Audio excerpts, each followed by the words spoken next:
সব নবীকে আল্লাহ একটা করে দোয়া দিয়েছেন, নবী দোয়া করলেই কবুল। সব নবীরা ওই দোয়া করে ফেলেছে দুনিয়াতে।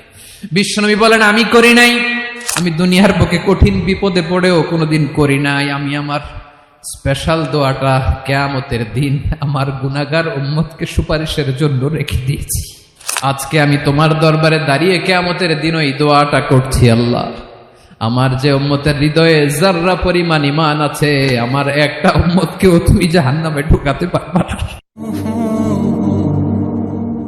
বিশ্বনবী একবার ছাগলের রান খাচ্ছিলেন, খেতে খেতে বিশ্বনবী বলেন আনা সাইয়্যিদুন নাসি ইয়াউমাল কিয়ামা, আমি কিয়ামতের দিন সর্বশ্রেষ্ঠ হব, মানুষের মধ্যে সর্বশ্রেষ্ঠ সেরা আমি বিশ্বনবী। আলহামদুলিল্লাহ পড়েন।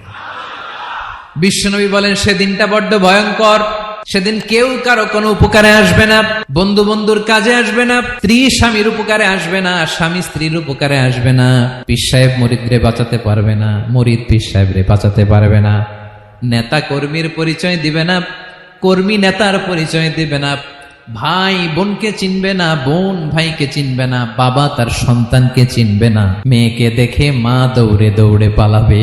বড্ড ভয়ঙ্কর দিন। বিশ্বনবী বলবেন জমিনটা এখনকার মতো থাকবে না, পুরো জমিনটা সমান হয়ে যাবে, ফ্ল্যাট।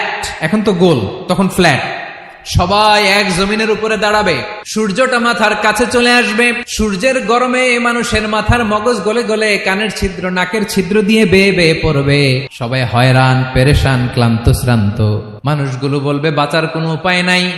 50,000 বছর মানুষ এরকম দৌড়াবে, চিৎকার করবে, কাঁদবে, বাঁচার কোনো উপায় নাই। সবাই বলবে আহ, আল্লাহ যদি বিচারটা শুরু করতো, যা হবার হবে, আগে বিচার শুরু করুন। বিচারই শুরু হয় না, বিচার শুরু হইতেই 50,000 বছর। আল্লাহ, 50,000 বছর, 5,000, 15,000 না, 50,000 বছর এরকম যাবে। মানুষগুলো